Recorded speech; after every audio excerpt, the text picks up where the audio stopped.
보라 내가 새 일을 행하리라, 이런 제목으로 말씀을 전하겠습니다. 저 필리핀 세부에 이운순 선교사와 현지인 목사인 이준 목사님이 세운 교회가 있습니다. 세부에서 약 30분 정도 차를 타고 산속으로 들어가면 본본 바랑가이라고 하는 마을이 나오는데, 이 마을에 이 본본 교회를 세우고 그곳에서 복음을 전파하고 있습니다. 주일에 약 50-60명의 주민들이 모여서 예배를 드리고, 평일에는 신학생들이 공부를 마친 후 오후 4시경이면 일제히 매일같이 동서남북 사방으로 흩어져서 각자의 가정을 방문하고 성경 공부를 하면서 복음을 전하고 있습니다. 이 교회가 세워진 지는 약 한 10여 년 남짓 됐습니다.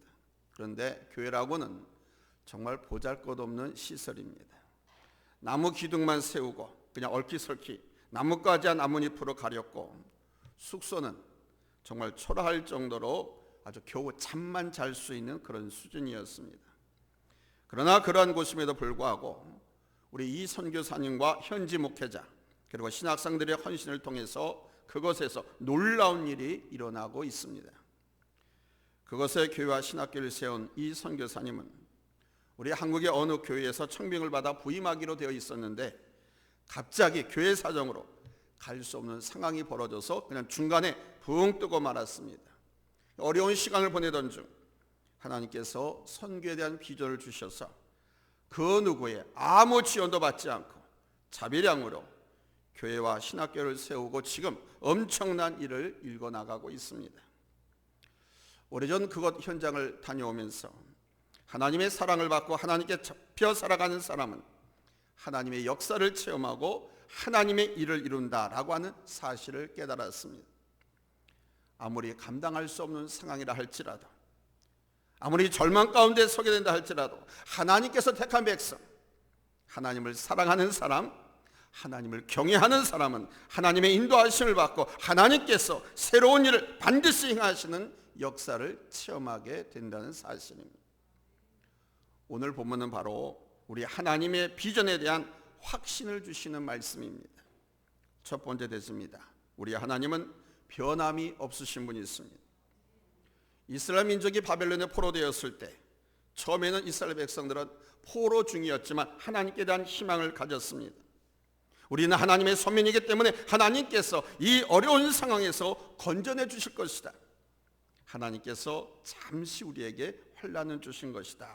이렇게 생각하면서 조국 황복의 날, 해방의 날, 회복의 날을 기다렸습니다.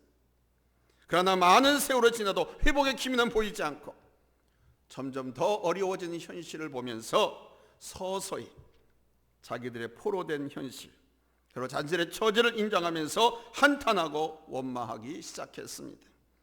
저들의 그 심정이 이사야서 40장 27절에 잘 나타나 있습니다. 야곱아 어찌하여 내가 말하며 이스라엘아 내가 이르기를 내 길은 여호와께 숨겨졌으며 내 송사는 내 하나님에게서 벗어난다 하느냐.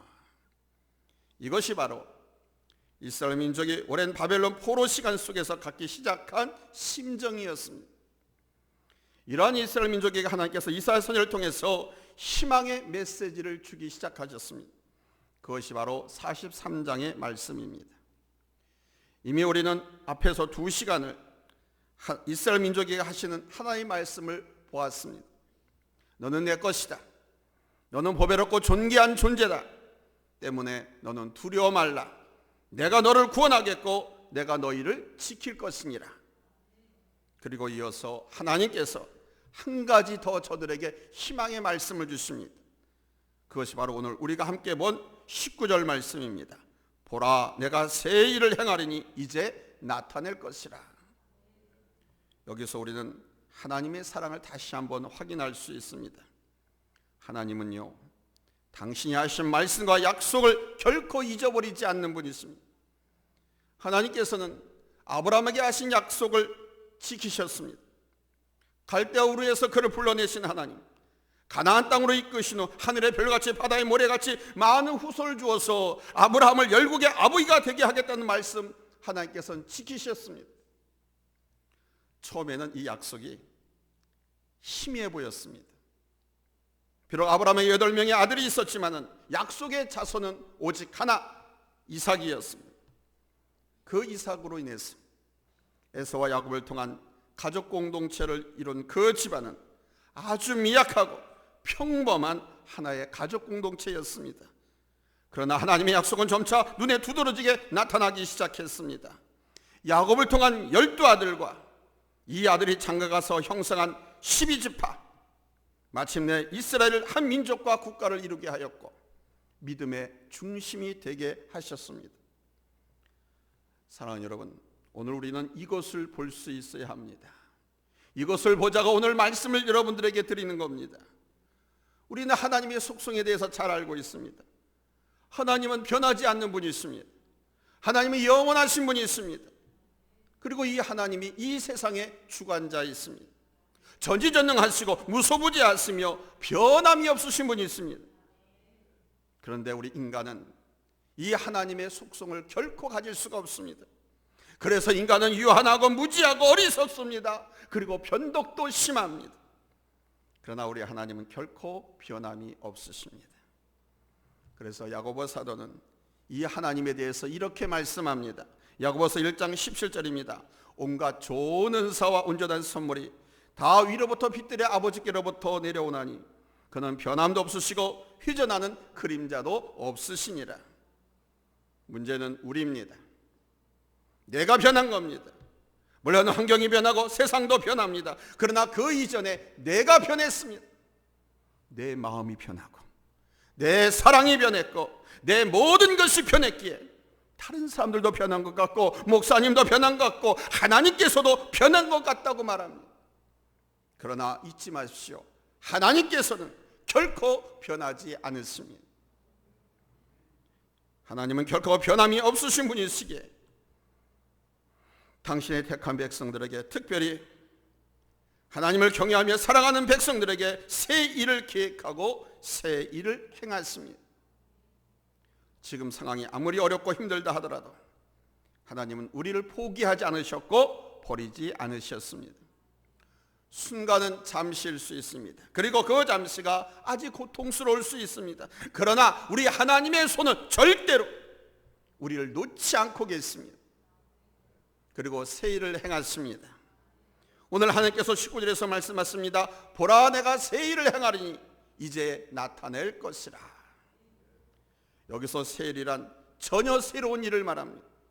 이스라엘 백성들이 아니 우리가 상상도 할 수 없는 일, 사람의 생각과 사람의 힘으로는 할 수 없는 일, 곧 우리 하나님께서만 할 수 있는 의를 의미하는 거예요. 여러분 19절과 20절을 한번 보십시오. 19절과 20절 이렇게 말씀합니다. 우리 한번 같이 읽겠습니다. 찾았으면 아멘 합니다. 합독합니다. 시작. 내가 광야의 길을 사막의 강을 내리니 장차 들짐승 곧 승냥이와 타조도 나를 존경할 것은 내가 광야의 물을 사막의 강들을 내어 내 백성 내가 택한 자에게 마시게 할 것임이라. 자 보십시오. 하나님께서 사막에 뭘 내시겠다고 합니까? 강을 내시겠다고 합니다. 여러분 사막에 강이 난다는 거 가능합니까? 인간적으로 거의 불가능한 겁니다. 오늘 이 시대의 지구는 점차 사막화되어 가고 있습니다. 저 아프리카의 사하라 사막은 매년 5, 6km씩 아주 빠른 곳은 160km까지 남쪽으로 계속 확장, 이동하고 있다고 합니다. 사막이 점점 커지고 있는 거예요. 그래서 점점 아프리카를 사막이 다 잠식하고 있습니다.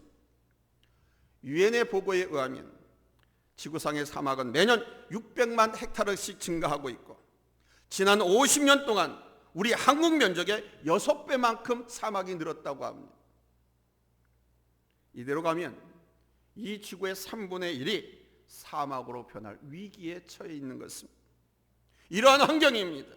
그런데 하나님께서는 사막에 오히려 강을 내겠다고 하셨습니다. 생명의 역사를 일으키시겠다는 거지요. 또 하나 부정한 짐승들이 하나님을 경외할 것이라고 말씀하셨습니다. 앞에서 들짐승이라고 하는 승냥이와 타조 등은 구약성경 레위기 11장 말씀에 보면은 부정한 짐승들을 가리킵니다. 이 부정한 짐승들은 인간이 먹어서는 안 됩니다. 또 이 부정한 짐승의 죽은 사체를 만진 그 사람도 부정하게 됩니다. 그런데 이런 짐승들이 하나님을 경외하게 될 것이라는 겁니다. 이것은 무슨 뜻이냐? 곧 이스라엘 백성들이 부정하다고 여기는 다른 나라 백성들, 민족들, 모든 이방인들이 하나님을 경외하게 될 것이라는 말씀인 거예요. 이것은 앞으로 세상 모든 이방 족속들이 하나님께 돌아오게 되는 비전을 보여주시는 것입니다. 더 쉽게 간단하게 피부적으로 와닿게 말씀드린다고 하면 믿지 않고 핍박하는 여러분의 남편들, 부모들, 자식들, 이웃들, 이들까지도 하나님께로 돌아오게 될 것이라는 거예요. 아멘. 이것이 바로 세일입니다. 이것은 유대인들로서는 상상도 할 수 없는 일이죠. 아유, 우리 남편 절대로 회개 안 해, 절대로 안 돌아와. 아이고, 우리 시어머니는 아니야, 예수 죽어도 안 믿어.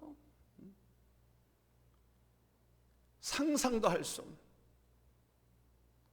그런데 사막에 강물이 흘러서 꽃이 피고 생명체가 살아나고 하나님을 알지 못하는 이방 민족들이 하나님께로 돌아오는 일, 이거 상상할 수 있습니까? 상상도 할 수 없습니다. 그런데 그 일을, 새 일을 하나님께서 행하시겠다는 겁니다. 아멘.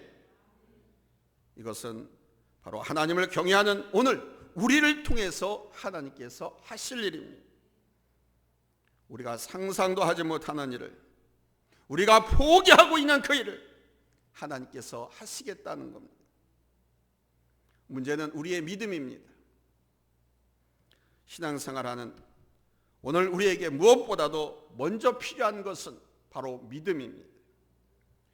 예수님께서 2000년 전 제자들을 훈련시키실 때 제자들을 책망하신 유일한 한 가지는 뭐냐? 제자들의 믿음의 문제였습니다. 다른 부분에 대해서는 인간의 연약함을, 또 제자들의 연약함을 잘 아셨기 때문에 너그럽게 봐주셨습니다.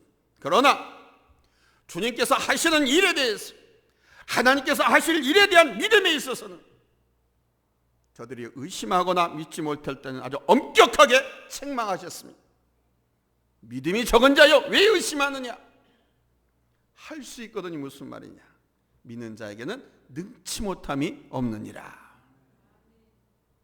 그러므로 우리가 이 세일을 보게 한 믿음을 갖기 위해서는 먼저 편견을 버리셔야 됩니다.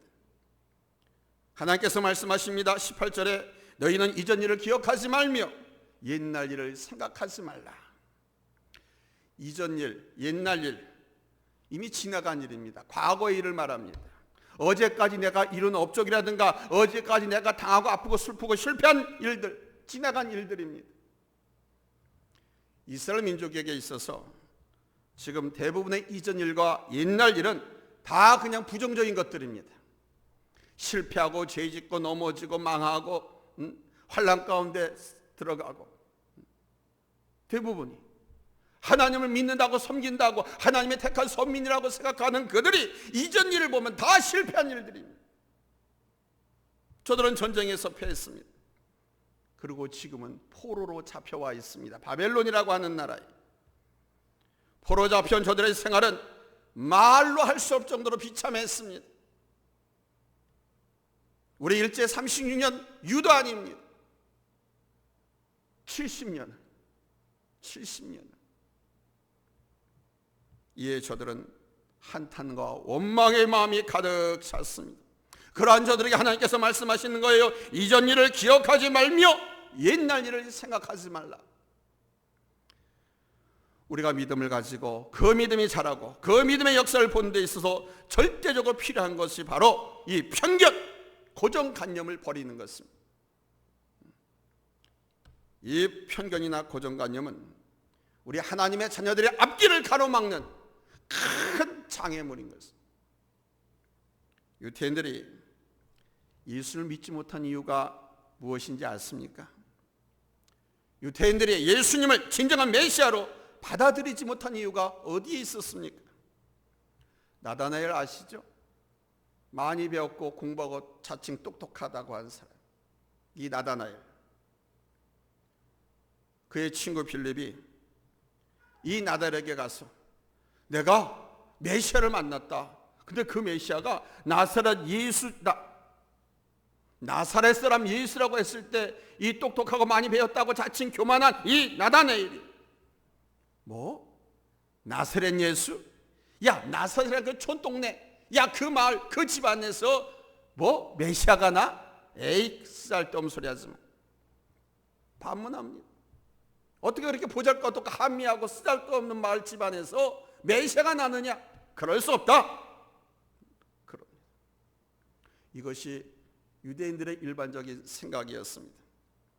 그러기에 지식인들, 특별히 자존심 강하고 권위주의이면서도 율법주의자들인 바리새인과 서기관들은 예수님을 메시아로 받아들일 수 없었습니다. 비록 예수님께서 그들이 보는 앞에서 병든 자들과 귀신 있는 자들 다 고쳐주시고 죽은 자를 살리기까지 큰 기적을 보이셨음에도 불구하고 그들은 예수를 죽이려고 했습니다. 이것이 편견의 무서움입니다. 이를 안 사도 바울은 예수 그리스도 안에서 붙잡힌 자신의 삶이 주저앉거나 머물지 않도록 하기 위해서 계속 자신을 채찍질했습니다. 하나님의 말씀으로 계속 채찍질했습니다. 넘어지면 안 되니까.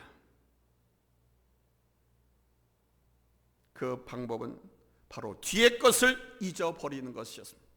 과거의 자신의 삶, 행태, 모습, 생활 습관, 실패하고 죄로 얼룩진 과거 뿐만 아니라 과거에 하나님 앞에 영광 돌리고 승리하고 성공했던 것 같은 이전 일들, 뒷일들을 잊어버렸습니다. 잊으려고 노력했습니다. 떠올리려고 생각하지도 않았습니다. 그가 그게 넘어지지 않고 승리할 수 있는 비결이었습니다. 빌립보서 3장 13절로 14절에서 말씀합니다. 우리 한번 다 같이 찾아서 읽겠습니다. 네, 앞에 나오고 있죠? 찾았으면 아멘 합니다. 큰 소리로 읽겠습니다. 시작. 형제들아, 나는 아직 내가 잡은 줄로 여기지 아니하고 오직 한 일, 즉 뒤에 있는 것은 잊어버리고 앞에 있는 것을 잡으려고 표대를 향하여 그리스도 예수 안에서 하나님이 위에서 부르신 부름의 상을 위하여 달려가노라. 과거에 연연하고 과거의 것에 얽매여 있으면 앞으로 한 발자국도 나갈 수 없습니다. 우리는 과거의 실패와 아픔, 성공과 축복까지도 있고 오직 앞의 것을 향해서 나가야 됩니다. 하나님께서 주신 약속을 향해서 그 말씀을 의지하고 달려가야 합니다. 그럴 때 하나님의 뜻이 이루어지는 거예요. 그럴 때 하나님의 역사가 이루어지는 것입니다. 오늘 우리가 본 말씀은 특별히 말씀 중에 15절로 10절까지의 내용은 출애굽의 내용입니다. 특별히 16절과 17절은 홍해 사건에 대한 말씀입니다.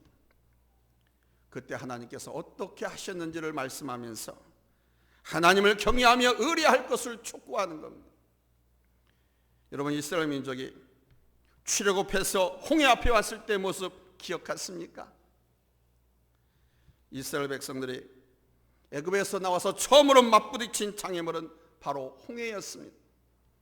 앞은 걸붉은 홍해 바다요, 양옆은 협곡입니다. 그리고 뒤에는 변심한 바로 왕이 군대와 병거를 이끌고 이 이스라엘 백성을 잡아가기 위해서 지금 막 추격해오고 있습니다. 그때 이스라엘 백성들은 두려웠습니다. 그리고 모세를 향해서 원망하고 불평했습니다. 그때 모세가 원망하고 불평하는 이스라엘 백성들을 향하여 뭐라고 말씀했습니까? 출애굽기 14장 13절로 14절입니다. 원망하고 불평하고 두려워 염려하고 떨고 있는 이스라엘 백성들에게 모세가 한 말입니다. 우리 한번 다 같이 찾았으면 아멘합니다. 큰 소리로 아멘합니다.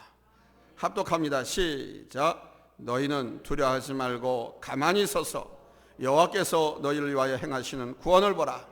너희가 오늘 본 애굽 사람을 영원히 다시 보지 아니하리라. 여호와께서 너희를 위하여 싸우시리니 너희는 가만히 있을지니라. 여기에 가만히 있으라고 하는 것은 꼼짝딱 가만히 있으라는 것이 아닙니다. 원망하고 불평하고 죄짓지 말라는 것입니다. 그래서 저들은 정말 하나님께서 하신 일을 목도했습니다. 홍해를 쭉 가르셨어요. 그 홍해 바다 밑에 길을 내시고 그 홍해 한가운데 이스라엘 백성들이 다 나오고 이제 바로의 군대들이 홍해 바닷속 딱 들어오니까 저 갈라졌던 그 홍해 바닷물을 촥 걷어가면서 다 합치게 만들었어요. 그래가지고 이스라엘 백성을 쫓아오는 바로의 군대들은 다 홍해 바닷속에 수장시켜버렸습니다. 그 광경을 살아남은 홍해 바다를 육체로 건너온 이스라엘 백성들이 보고, 야, 우와, 어쩜 어떻게 이런 일이 가나, 아주 놀람과 탄성 속에 목격을 했습니다. 그렇습니다, 여러분. 우리가 하나님이 하나님됨을 알 때 믿을 수 있고, 또 우리가 하나님을 믿을 때 하나님께서 새 일을 행하시는 겁니다. 사랑하는 성도 여러분, 힘드십니까? 피곤하십니까? 어쩌면 앞이 보이지 않는 상황일 수도 있습니다. 그러나 그 가운데서도 하나님을 바라보는 것은, 하나님을 경외하고 하나님께서 하실 일을 기대하면서 나아갈 때 하나님께서는 새 일을 행하시는 것입니다. 우리가 전혀 상상도 하지 못한 방법을 통해서 우리 하나님은 일하시고요, 마침내 당신의 약속과 뜻을 이루십니다. 여러분의 믿음을 방해하는 편견과 고정관념들을 버리십시오. 이 편견과 고정관념은 알량한 지식에서 비롯됩니다. 이 지식이 교만으로 이어져 고정관념으로 쌓아져서 나의 삶을 망가뜨리게 됩니다. 그래서 이 편견과 고정관념은 여러분들의 믿음이 자라지 못하게 하는 독약과 같은 것입니다. 그래서 버리셔야 됩니다. 그거 갖고 있으면 아무짝에도 쓸모없어요. 오직 믿음으로, 오직 믿음으로 하나님께서 일하신다, 하나님께서 새 일을 행하신다, 하나님의 약속은 반드시 이루어진다는 믿음으로 나가면 하나님은 우리를 통해서 일하실 겁니다. 우리가 전혀 상상도 하지 못하는 방법으로, 아니 그 이상의 것으로 일하셨어요. 우리를 통한, 여러분들을 통한 우리 하나님은 위대한 일과 계획, 뜻을 이루어 가실 줄로 믿습니다. 아멘. 고정관념과 편견을 버리고 오직 하나님의 약속 말씀 변치 않는, 반드시 이루어 주시는 신실하신 우리 그 하나님을 바라보면서 믿음으로 순종합시다. 믿음으로 살아갑시다. 아멘. 기도하겠습니다.